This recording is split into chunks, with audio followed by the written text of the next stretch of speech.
mahasiswa juga pukul 6:12. Bismillahirrahmanirrahim. Saya izin memulai. Assalamualaikum warahmatullahi wabarakatuh. Alhamdulillah rabbil wassalatu wassalamu ala asyrofil anbiya'i wal mursalin wa ala alihi washabihi ajma'in amma ba'du.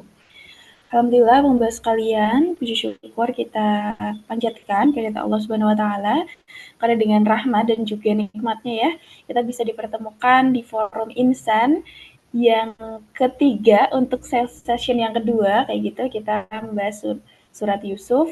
Dan semoga meskipun kita ditemukan secara virtual ya, membahas sekalian tidak mengurangi semangat kita ya untuk terus belajar, merenung, dan juga lebih dekat dengan Al-Quran. Sebelumnya perkenalkan abang bahas sekalian, saya Melisiana Sudhana dari bidang ngaji sebentar Asa Nurani, insya Allah akan memandu jalannya kegiatan pada pagi hari ini. Oke, sebelum kita mulai nih Abang Mbak, boleh dong kasih reaction dulu gitu yang menggambarkan vibes-nya pagi hari ini gitu. Boleh dong Abang Mbak, biar saya juga bisa ngerti nih Abang Mbak di sini sedang gimana nih vibes-nya, kabarnya pagi hari ini. Oke, Bang Sansan ada reaction emoji love.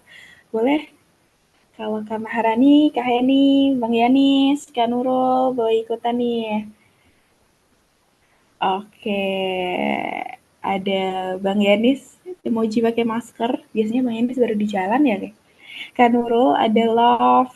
Terus tadi ada Kak Heni juga, kayak gitu. Alhamdulillah. Semoga Bang Bas kalian yang join pagi hari ini dalam keadaan sehat ya.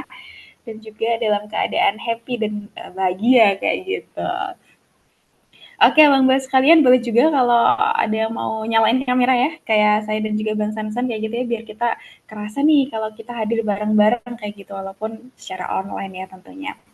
Dan sebagai informasi ya pembahas sekalian, Insan ikut ngaji sebentar Asa Nurani gitu adalah sebuah forum yang kita siapkan ya untuk mengawali pagi insya Allah dengan kebaikan seperti itu. Nanti formatnya cukup sederhana, nanti kita membaca Al-Quran bersama, lalu menyimak terjemahannya, lalu juga kita akan ada sesi singkat di mana kita membahas, berdiskusi, lalu juga berefleksi, sharing gitu sih. Apa yang kita dapat dari ayat yang barusan kita baca seperti itu. Harapannya kegiatan ini bisa ningkatin mood abang bahas kalian gitu untuk mengawali aktivitas ini di weekend yang luar biasa ini seperti itu.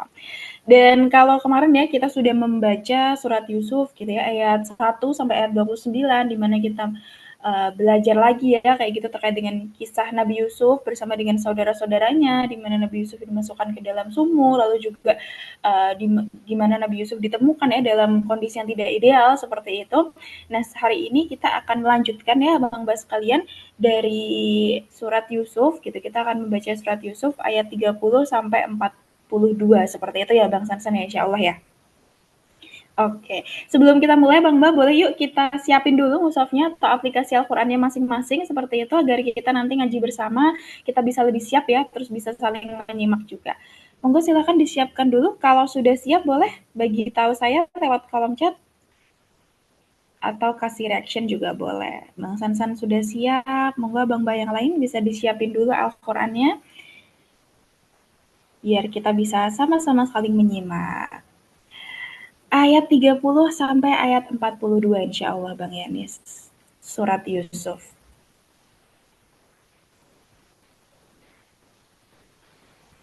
Oke, bagaimana Bang Mbak? Sudah siap? Atau masih disiapkan? Monggo disiapkan dulu biar kita sama-sama bisa menyimak ya. Insya Allah pagi ini kita akan bersama-sama mengaji surat Yusuf ayat 30 sampai ayat 42. Oke. Oke, langsung saja seperti itu. Pada kegiatan kali ini tilawahnya akan dipimpin oleh Bang Sansan. Gimana Bang Sansan, sudah siap? Insya Allah siap. Silakan Abang Oke. Mbak dilihat mushafnya. Bagi yang sedang di perjalanan atau tidak memegang mushaf bisa ikutan lihat ke layar monitor kita baca bersama-sama. Dari ayat 32 dari ayat 30 sampai 42 insya Allah. Mari bersama-sama. A'udzu billahi minasyaitonir rajim. Bismillahirrahmanirrahim. وقال نسوة في المدينة امرأة العزيز تراود فتاها عن نفسه قد شغفها حبا إنا لنراها في ضلال مبين فلما سمعت بمكرهن أرسلت إليهن وأعتدت لهن متكأ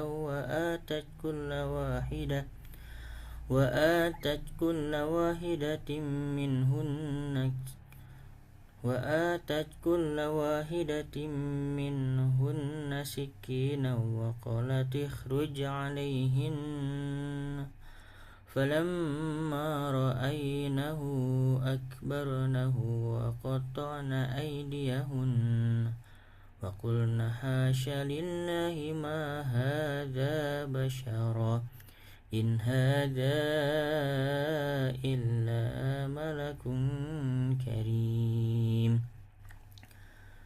قالت فذلكن الذي لمتنني فيه ولقد راودته عن نفسه فاستعصم ولئن لم يفعل ما آمره ليسجنن وليكون من الصاغرين قال رب السجن أحب إلي مما يدعونني إليه وإلا تصرف عني كيدهن أصب إليهن وأكن من الجاهلين فاستجاب له ربه فصرف عنه كيدهن إنه هو السميع العليم ثم بدا لهم من بعد ما رأوا الآيات ليسجننه حتى حين ودخل معه السجن فتيان قال أحدهما إني أراني أعصر خمرا وقال الآخر إني أراني أحمل فوق رأسي خبزا تأكل الطير منه نبئنا بتأويله إنا نراك من المحسنين قال لا يأتيكما طعام ترزقانه إلا نبأتكما بتأويله قبل أن يأتيكما ذلكما مما علمني ربي إني تركت ملة قوم لا يؤمنون بالله وهم بالآخرة هم كافرون واتبعت ملة آبائي إبراهيم وإسحاق ويعقوب واتبعت ملة آبائي إبراهيم وإسحاق ويعقوب ما كان لنا أن نشرك بالله من شيء ذلك من فضل الله علينا وعلى الناس ولكن أكثر الناس لا يشكرون صاحبي السجن أأرباب متفرقون خير أم الله الواحد القهار ما تعبدون من دونه إلا أسماء سميتموها أنتم وآباؤكم ما أنزل الله بها من سلطان إن الحكم إلا لله أمر ألا تعبدوا إلا إياه ذلك الدين القيم ولكن أكثر الناس لا يعلمون يصاحبي السجن أما أحدكما فيسقي ربه خمرا وأما الآخر فيسلب فتأكل الطير من رأسه قضي الأمر الذي فيه تستفتيان وقال للذي ظن أنه ناج منهما اذكرني عند ربك فأنساه الشيطان ذكر ربه فلبث في السجن بضع سنين صدق الله العظيم.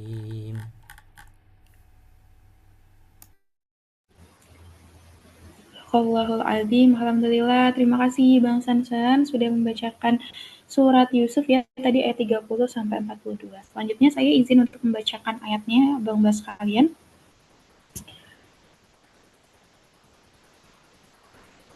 Para wanita di kota itu berkata, istri Al-Aziz menggoda pelayannya untuk menaklukkannya. Pelayannya benar-benar membuatnya mabuk cinta. Kami benar-benar memandangnya dalam kesesatan yang nyata. Maka, ketika dia, istri Al-Aziz, mendengar cercaan mereka, dia mengundang wanita-wanita itu dan menyediakan tempat duduk bagi mereka. Dia memberikan sebuah pisau kepada setiap wanita untuk memotong-motong makanan. Dia berkata kepada Yusuf, keluarlah, tampakkanlah dirimu kepada mereka.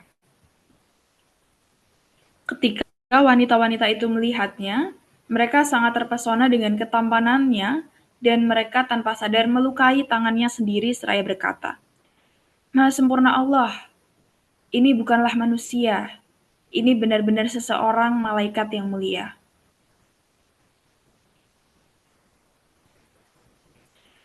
Boleh diturunkan Bang Sansan, mohon maaf.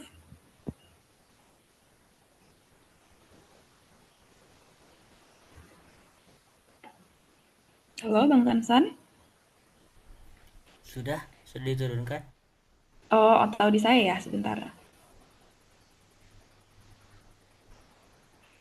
Oke, saya lanjutkan ya ayat 32. Dia, istri Al-Aziz berkata, itulah orangnya yang menyebabkan kamu mencela aku karena aku tertarik kepadanya.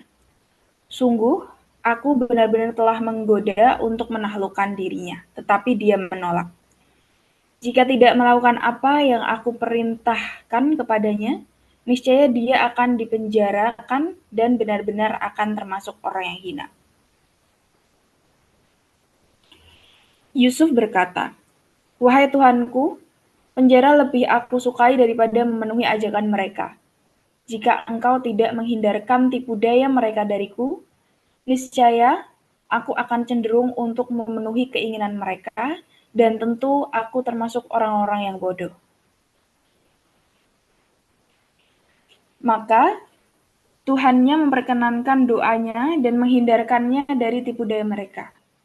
Sungguhnya dialah yang maha mendengar lagi maha mengetahui. Kemudian timbul pikiran pada mereka setelah melihat tanda-tanda kebenaran Yusuf bahwa mereka harus memenjarakannya sampai waktu tertentu. Bersama dia, Yusuf masuk pula 2 orang pemuda ke dalam penjara. Salah satu berkata, sesungguhnya aku bermimpi memeras anggur.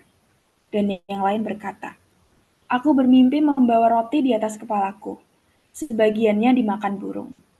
Keduanya berkata, jelaskanlah kepada kami takwilnya.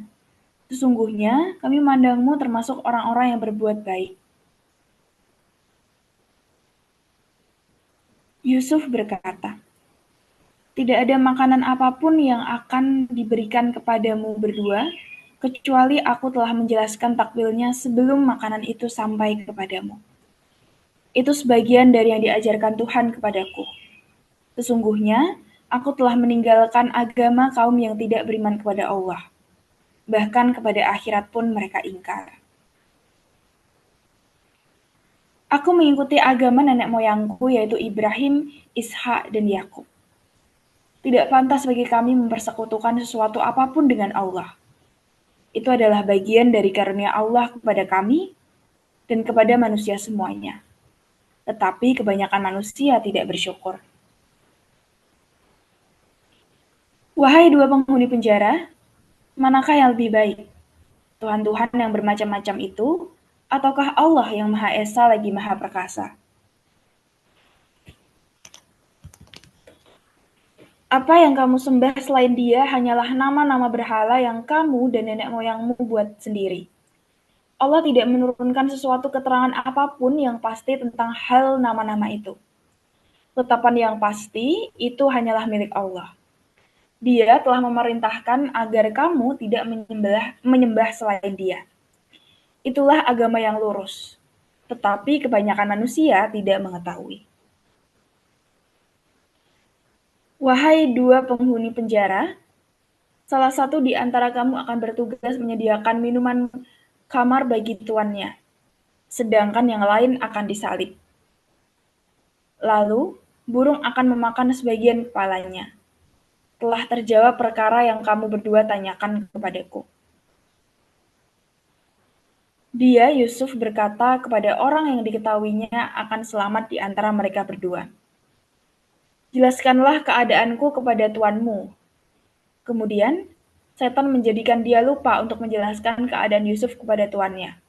Karena itu, dia, Yusuf, tetap dalam penjara beberapa tahun lamanya. Oke, alhamdulillah Bang Bas sekalian, kita hari ini ya pagi ini sudah tilawah lalu juga membaca tadi terjemahan dari surat Yusuf ayat 30 sampai 42. Selanjutnya kita masuk ke sesi selanjutnya Bang Mbak. Untuk sesi selanjutnya nanti kita akan ngobrol nih gitu ya, ngobrol, berdiskusi, kira-kira dari ayat yang tadi kita baca kayak gitu, ada nggak sih ayat yang paling ngena buat Mbak gitu? Mungkin ada nggak sih ayat yang ngerasa relate sama perjalanan kerjanya, studinya, bahkan mungkin hal kecil dalam keseharian kayak gitu, atau keinget terkait sesuatu ya tadi ketika membaca ayat ini, atau mungkin kalau aku jadi Nabi Yusuf aku bakal gimana ya, apa yang bakal aku rasain ya kayak gitu. Boleh dong Abang Mbak kalau ada yang mau sharing kayak gitu atau mau cerita boleh sekali ya.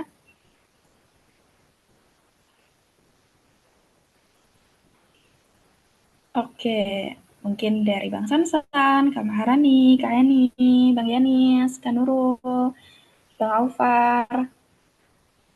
Boleh nih kalau mau sharing duluan. Silahkan, silahkan.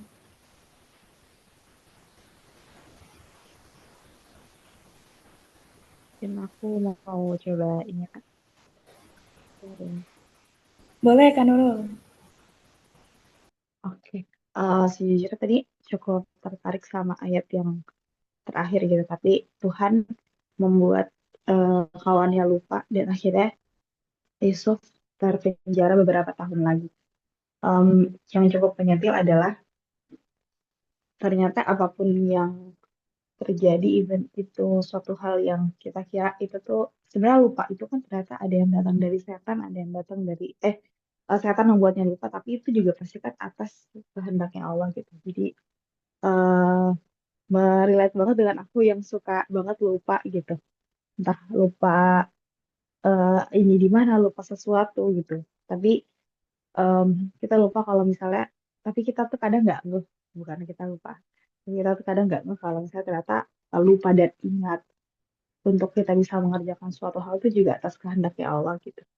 Jadi em, jangan lupa untuk mengingatkan diri aku sih, mengingatkan diri aku kalau misalnya em, meminta pertolongan Allah tuh gak hanya sekadar semoga aku bisa tercapai A B C gitu, tapi sesimpel untuk ya Allah tolong jangan buat aku lupa untuk memikirkan orang lain atau kayak menolong orang lain, itu juga terkadang suka luput dari doa-doa kita, padahal itu juga satu hal yang penting dan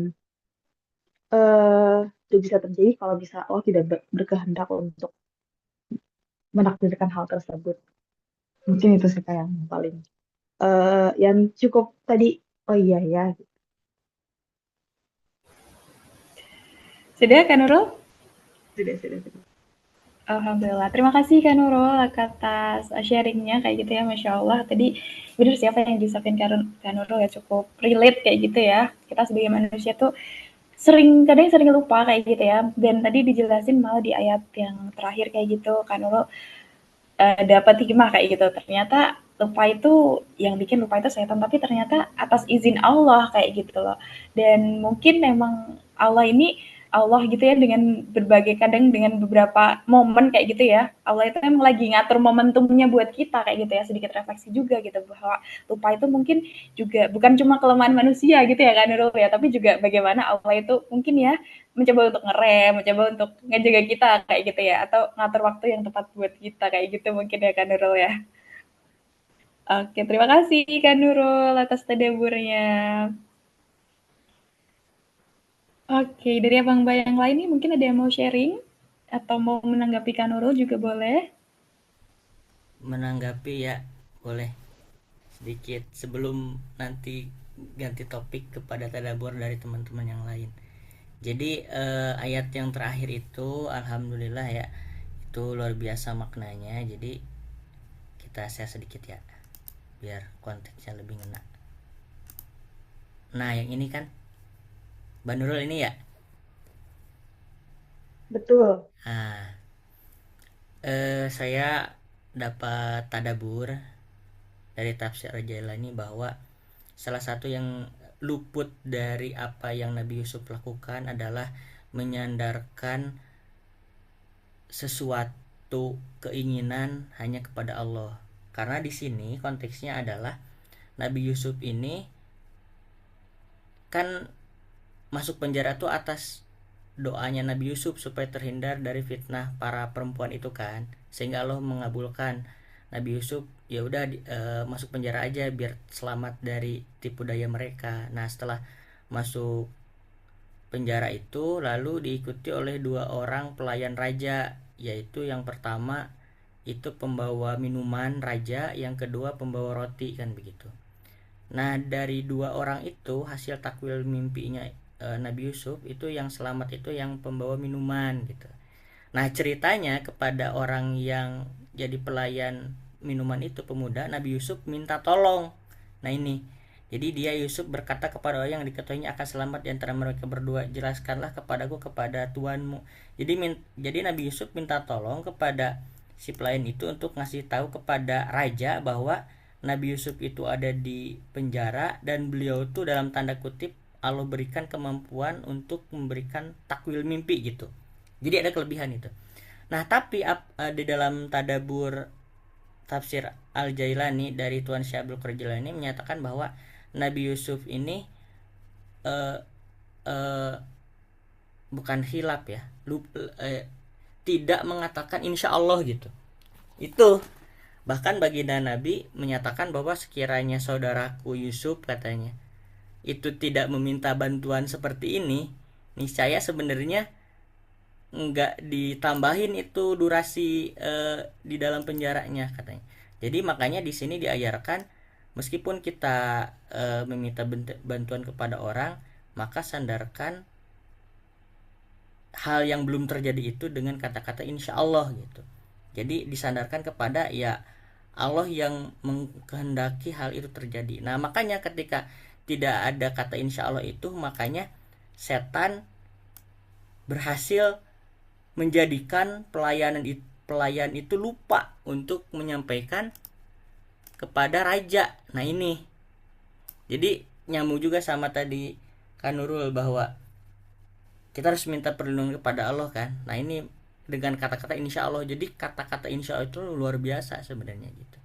Nah karena lupa itulah sehingga Nabi Yusuf yang saat itu sebenarnya sudah 5 tahun ada di penjara, makanya karena pelayan itu lupa menyampaikan kepada rajanya atas atas bujukan setan lah ya itu ya.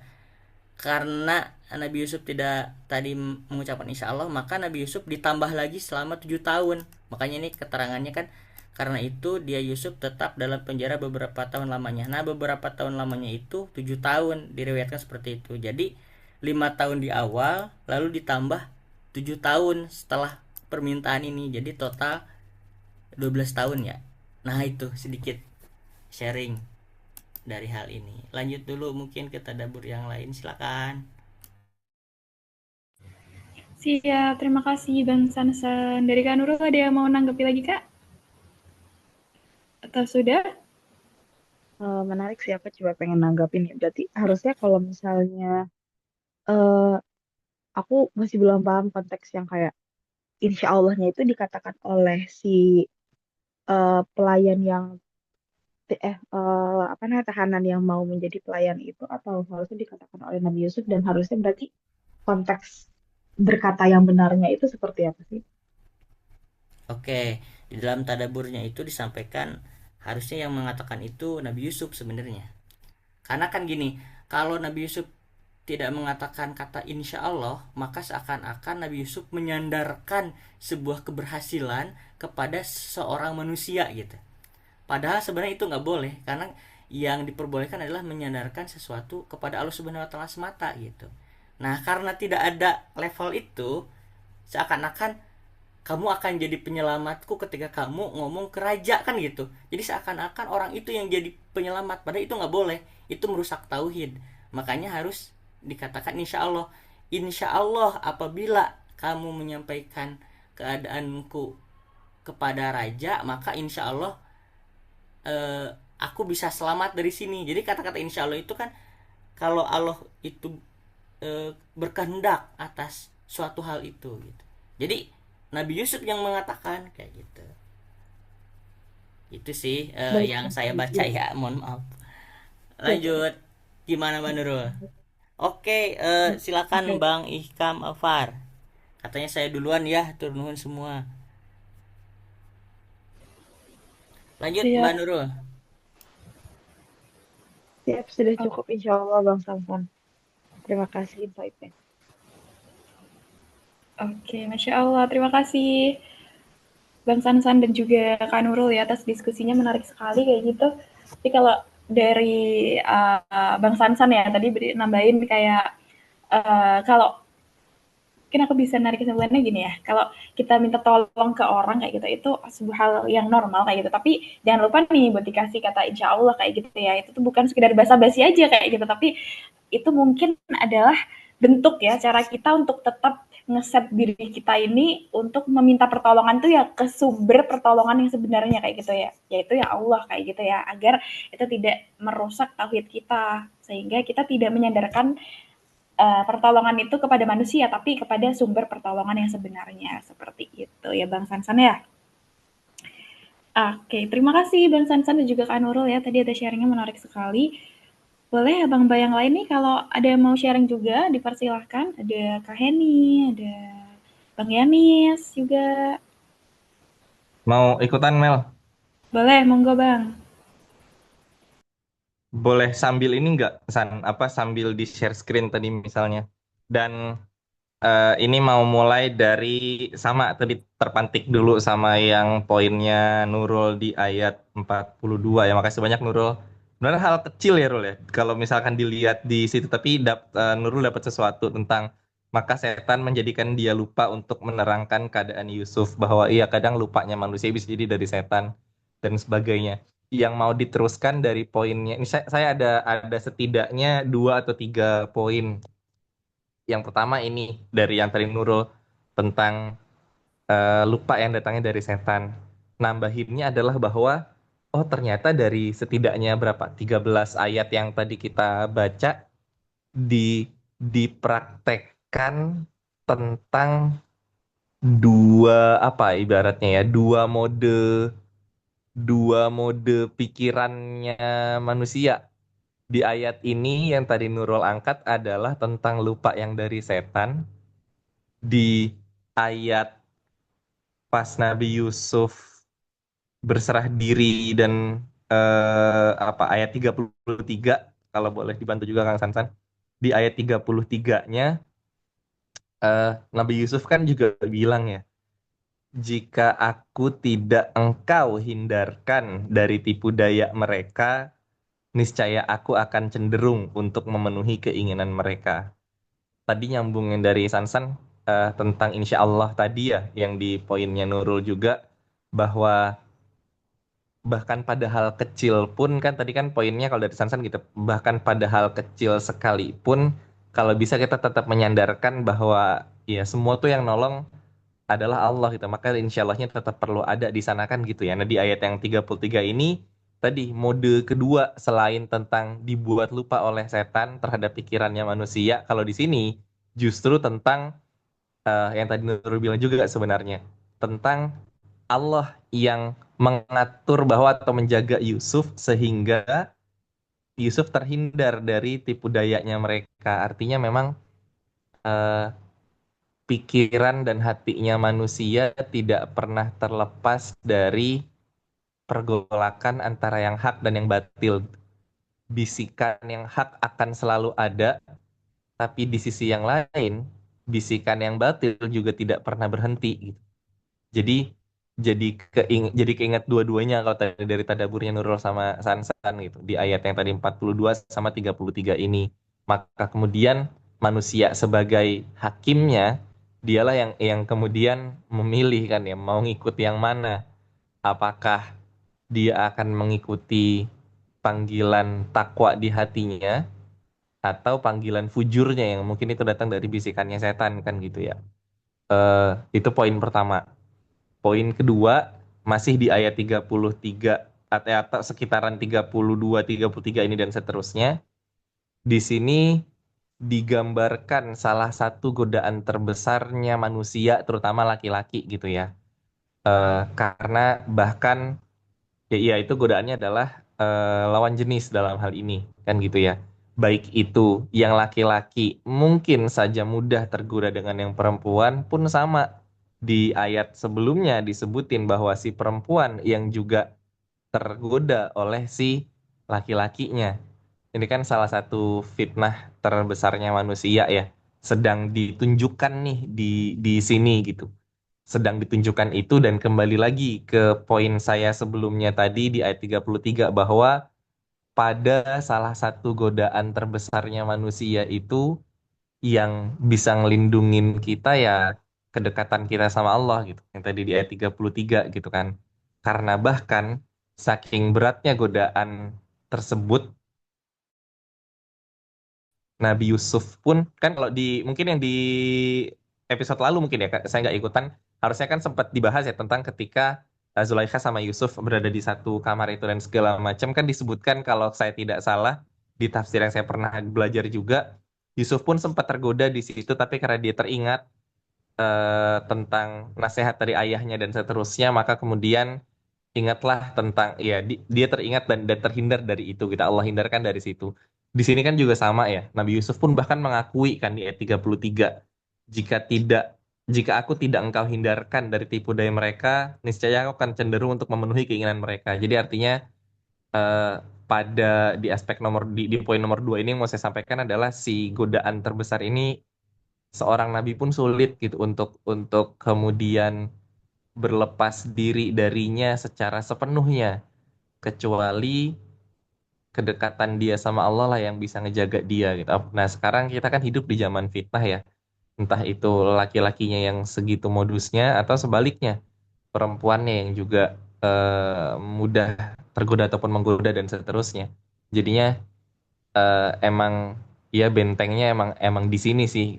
Ya apalagi akhir-akhir ini banyak cerita tentang ya kayak gitu lah entah perselingkuhan apa segala macam lala lili eh ya ini semoga jadi relevan itu poin terakhir dari saya adalah sebenarnya ini lebih ke keheranan coba deh teman-teman cek ayat kalau pada ngeh ya mungkin ya tadi ya cek ayat 31 deh kok saya jadi agak bingung sebenarnya ketika si perempuan-perempuan ini oh ini nyambung agak panjang kan tadi ketika cerita tentang dua orang di dalam penjara eh, dua orang dalam penjara ini minta takwil dari Yusuf. Tapi sebelum Yusuf menyampaikan takwilnya, dia dakwah dulu kan.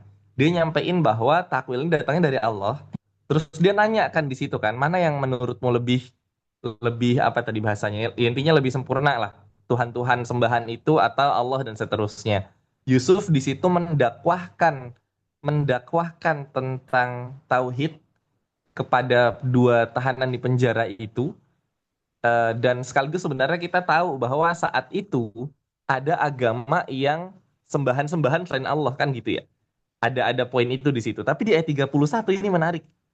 Si perempuan-perempuan yang diundang sama istrinya raja, anehnya malah bilang ketika ngelihat Yusuf, di poin terakhirnya itu maha sempurna Allah kata dia. Wa qulna hasya lillah. Berarti kan si perempuan-perempuan ini sebenarnya juga bertuhan Allah ya. Itu sih yang tadi saya agak, iya juga ya, dia bertuhan Allah dan dia tahu tentang malaikat gitu. Makanya dia nyebutin ini benar-benar malaikat yang mulia. Karena kan deskripsi malaikat itu disebutkan sebagai sosok yang mulia dan seterusnya ya. Jadi ini yang agak-agak unik buat saya bahwa oh ternyata mungkin di saat itu sebagian masyarakatnya sudah bertuhankan Allah mungkin gitu ya. Sebagaimana masyarakat Quraisy tapi belum belum lurus betul, apa syariatnya belum lurus betul. Baru tahu Tuhannya Allah tapi tidak menyembah dan sebagainya mungkin dan seterusnya. Tapi ini menarik, eh, ketika seorang laki-laki yang begitu tampannya keluar di hadapan para perempuan itu berkata, Maha sempurna Allah. Itu a- aneh-aneh gimana gitu buat saya sih. Dan saya tidak tahu seperti apa tafsiran lebih lanjutnya. Tadi coba nyari di internet ternyata tidak ketemu penjelasan yang lebih rinci berkaitan dengan itu. Kenapa sih para perempuan ini nyebutnya Maha sempurna Allah? Wallahu a'lam bishawab. Itu tiga hal. Maaf panjang. Oke, terima kasih Bang Yanis atas tadaburnya. Tadi keren sekali apa yang disampaikan Bang Yanis kayak gitu. Gimana Bang Sansan mau menanggapi kah? Mantep. Oh, mantap mantap Nah, ya. memperdalam tadi ada ini ya, ada kata kunci yang Bang Yani sampaikan bahwa ada di sesi sebelumnya ada namanya Nabi Yusuf itu kan eh, ter, terbebas dari fitnah itu karena adanya kedekatan dengan Allah ya. Nah, di sesi sebelumnya itu ini Bang kata kuncinya itu adalah karena beliau itu Allah anugerahi ilmu dan kearifan gitu. Nah, itu dua hal itu. Ilmu itu soal pengetahuan mana yang baik, mana yang buruk. Lalu kearifan itu adalah kedekatan dengan Allah tadi. Makanya ingat bahwa Allah tuh mengawasi beliau gitu. Nah, caranya beliau, jadi gini, pertanyaannya kepada diri kita nih, caranya kita bisa dekat dengan Allah, caranya gimana kan gitu caranya. Caranya yaitu dengan kolbu kita mengingat Allah. Dengan apa? Dengan zikir kepada Allah. Gitu kan salah satunya. Nah, ini agak nyambung juga mungkin biar sekalian nggak kepotong pembahasannya. Mbak Mel nggak apa-apa ya. Bisa ada waktu dikit. Abang Mbak izin ya sedikit ya. Daripada kelewat. Sebenarnya ini awalnya buat pemantik. Cuma karena diskusinya udah oke ya alhamdulillah. Jadi gini, di dalam gini, kita yang sebenarnya itu siapa sih? Pertanyaan mendasarnya itu deh. Karena kan tadi juga kita lihat lah drama-drama Nabi Yusuf alaihissalam, Ra'il atau Zulaiha, terus perempuan-perempuan yang ada di kisah Nabi Yusuf. Tapi sebenarnya dari itu tuh sebenarnya ada hal yang menarik. Sebenarnya diri kita itu sebenarnya siapa sih gitu kan? Nah, jadi kita membedah diri kita. Dari diri kita itu yang sebenarnya itu nafs gitu ya. Bukan nafsu ya, tapi nafs bahasanya. Nafs, an-nafs, jiwa. Nah, ini di dalam Quran surat Asyam ini ada namanya wa nafsi wa masawaha. Jadi demi diri, bahwa kita itu diri kita yang hakiki, nafs hakiki itu adalah ruh. Nah, setelah itu ruh itu kan dilanjutkannya nih, dan apa-apa yang menyempurnakannya. Nah, ruh itu kan ada kita masuk di alam dunia ini ada elemen lain yang menyempurnakan kita bisa hidup di alam dunia, yaitu bashar. Bashar itu adalah wadah biologis kita nih, ada telinganya, ada mulutnya, ada segala macamnya lah. Tuh, itu dulu nih ada. Jadi diri kita yang sesungguhnya itu adalah ruh, kan kayak begitu. Nah, lalu ada namanya struktur akhlak. tadi itu kan ada akhlak-akhlak yang hadir dalam kisah Nabi Yusuf itu tadi ya. Nah pertanyaannya, akhlak itu apa sih gitu kan pertanyaannya. Jadi ternyata akhlak itu sebenarnya bukan merujuk langsung kepada sebuah perbuatannya, tetapi akhlak itu adalah kondisi kolbu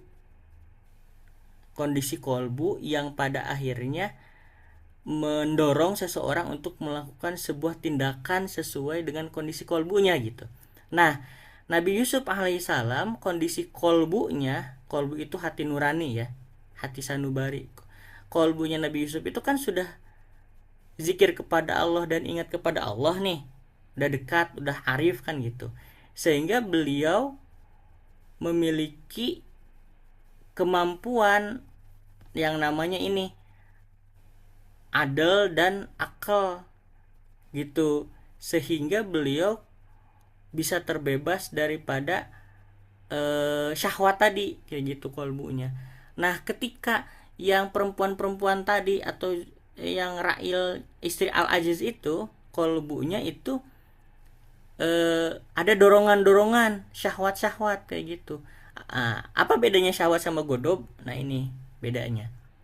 Satu, kalau syahwat itu dorongan untuk memperoleh manfaat dan kenikmatan. Nah tadi kan ada dorongan tuh dari istrinya Al-Aziz gitu kan. Nah itu syahwat tuh. Jadi sebenarnya itu kondisi kolbunya dulu. Kolbunya ingin syahwat itu.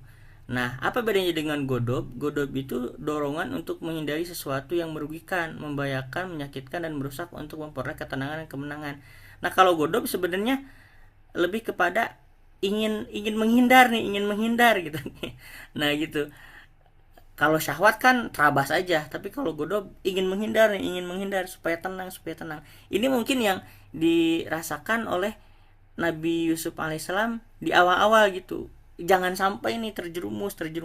Lalu setelah itu Nabi Yusuf alaihissalam dapat akalnya itu daya nalar pemahaman ilmu bahwa kalau saya ngelakuin sesuatu itu maka saya termasuk orang-orang yang bodoh kan gitu, orang-orang yang zalim gitu kan. Nah dikuatkan dengan apa? Dikuatkan dengan adil itu kumpulan syariat dan akhlak mulia, bahwa Nabi Yusuf sampaikan, saya itu ngikutin agama nenek moyang saya yaitu Ibrahim, Ishak dan Yakub, yaitu beriman kepada Allah gitu kan. Dan dalam hukum syariat beriman kepada Allah tidak boleh melakukan perbuatan yang keji tadi gitu kan gitu. Nah sehingga hal itu menjadikan kolbu itu sebagai raja daripada diri kita, tubuh kita itu memerintahkan untuk tidak melakukan hal itu. Beda dengan kolbunya tadi yang wanita-wanita atau istri Al-Aziz yang itu lebih kepada syahwat itu. Tuh. Nah sehingga di sini Imam Al-Ghazali juga menyampaikan bagaimana tingkatan nafas ya. Nafas itu diri ya, bukan nafsu ya. Nafas gitu. Makanya ada di ayat bahwa yang masuk surga itu adalah nafsul mutmainnah, yaitu diri yang tenang. Nah, diri yang tenang itu yang kayak apa? Nah, ini jiwa yang tenang bersama Allah dan sadar mengendalikan hawa nafsu. Jadi jiwa yang memang sudah zikir, sudah ingat kepada Allah, dan ketika ingat kepada Allah sehingga nafsu itu bisa direndam, bukan dihilangkan ya, diredam, dikendalikan kayak begitu. Nah ada juga level bawahnya sebelum mutmainah itu bisa jadi orang masih nafsunya nafsu lawamah. Apa nafsu lawamah?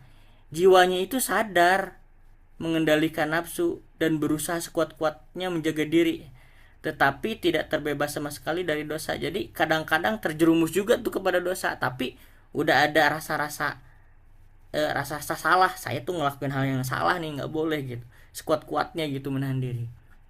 Nah ada yang di bawahnya lagi sebelum lawamah, namanya nafsu musawilah, yaitu diri atau jiwa yang sadar dikendalikan nafsu. Aduh lagi ngelakuin dosa, saya tuh emang dikendalikan nafsu nih, tapi saya nggak bisa menghindari apa nafsu saya ini. Nah jadi tetap ngelakuin dosa, tapi meskipun tetap taat beribadah ya, tobat lagi, alhamdulillah kan, ini masih alhamdulillah nih.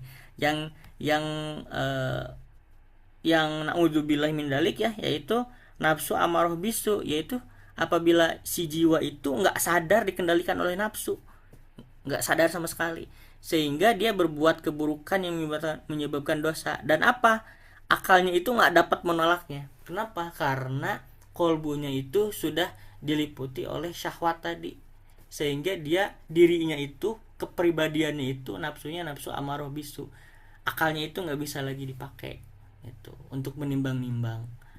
Nah, itu sedikit ini ya, sharing sedikit. Lanjut, mungkin ada diskusi lanjutan, silahkan. Agak agak belibet mungkin, tapi secara sederhana tadi, bahwa diri kita secara sederhana sebenarnya diri kita, kepribadian kita, nafs kita itu terdiri dari dua hal. Satu ada ruhnya, ruh itu adalah nafs kita yang hakiki. Yang kedua adalah bashar. Bashar itu ya badan gitu. Nah, di antara ruh dan bashar itu ada kepribadian manusia, yaitu namanya nafs. Nafs itu diri, kepribadian. Ada yang mutmainnah, ada yang lawamah, dan sebagainya. Itu dipengaruhi oleh apa? Yaitu kondisi kolbunya. Kolbunya ada yang mungkin isinya syahwat, ada yang godob, ada yang akal, ada yang adil. Nah, tergantung kondisi kolbunya. Jadi dalam diri kita itu ada raja. Jadi tubuh kita itu kayak kerajaan. Siapa rajanya? Kolbu. Kalau kolbu memerintahkan sesuatu yang baik, kita ngelakuin sesuatu yang baik. Tapi kalau kolbu kita, raja di dalam diri kita itu memerintahkan yang jelek, ya akhirnya ngelakuin hal yang jelek gitu. Itu. Lanjut, silakan. Siap, terima kasih Bang Sansan atas tadabburnya. Sangat keren sekali tadi disampaikan Bang Sansan. Mungkin abang-abang yang lainnya ada yang mau menanggapi apa yang disampaikan Bang Sansan?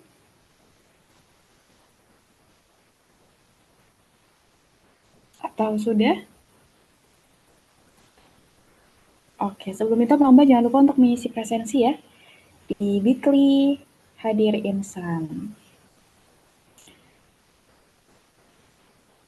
Oke. Tadi kalau saya itu ya sedikit meringkas ya, mereview gitu ya apa yang tadi disampaikan. Sebelum Bang Sansan juga ada Bang Yanis juga, ada Kanurul juga kayak gitu ya. Kayak kita itu hidup di zaman yang penuh dengan fitnah ini kayak gitu ya. Yang bisa menyelamatkan kita adalah kedekatan kita bersama dengan Allah kayak gitu. Dan tadi juga Bang Sansan menyampaikan kayak gitu ya terkait dengan struktur akhlak, terus juga tingkatan nafsu kayak gitu ya. Semua itu kembali ke kondisi kolbu kita kayak gitu ya Bang Sansan ya. Gimana kita bisa untuk ngerem, gimana kita bisa untuk mengurangi apa yang nafsu-nafsu kita kayak gitu juga ya Bang Sansan ya.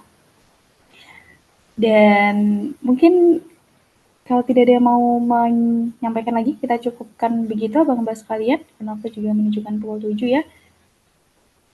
Dan sebagai informasi ya Bang Mbak ya, tadi seperti apa yang disampaikan Bang Sansan kayak gitu ya, berbagai struktur dan juga tingkatan nafsu itu semua itu dikembali ke kondisi kalbu kita seperti itu ya, sama halnya dengan oleh karena itu gitu ya, kita ngadain insan kayak gimana kita untuk mengasah nurani kita ini agar kita bisa untuk menjaga diri kita kayak gitu ya di zaman yang penuh fitnah ini seperti itu. Jadi insan ini nanti insya Allah Bang Mbak kita laksanakan setiap Sabtu pagi pukul 6 hingga pukul 7 kayak gitu. Jadi mari sama-sama kita komitmen untuk menjalani kebaikan kecil ini dengan lebih konsisten seperti itu. Mungkin sebelum kita tutup Bang Mbak kita akan dokumentasi terlebih dahulu. Boleh yang mau menyalakan kamera? Kita dokumentasi dulu. Ada Kak Maharani, Bang Yanis, Kak Nurul, Kak Indah, Bang Zaki, Kak Heni, boleh ya kalau mau menyalakan kamera atau kasih reaction boleh. Oke, saya tunggu. Oke, halo, ada siapa itu Kak Zaki? Gemas sekali. Oke, kita dokum dulu ya. 3, 2, it's okay Kak Nurul. 3, 2, 1. Oke, sekali lagi. 3, 2, 1. Oke. Terima kasih ya Bang Bas kalian yang sudah menyempatkan hadir di insan kali ini. Sampai bertemu di insan selanjutnya. Mari kita tutup dengan doa kafaratul majlis bersama-sama. Subhanakallahumma bihamdika asyhadu alla ilaha illa anta astaghfiruka wa atubu ilaik. Terima kasih ya Bang Bas kalian. Sampai bertemu di insan minggu depan. Wassalamualaikum warahmatullahi wabarakatuh.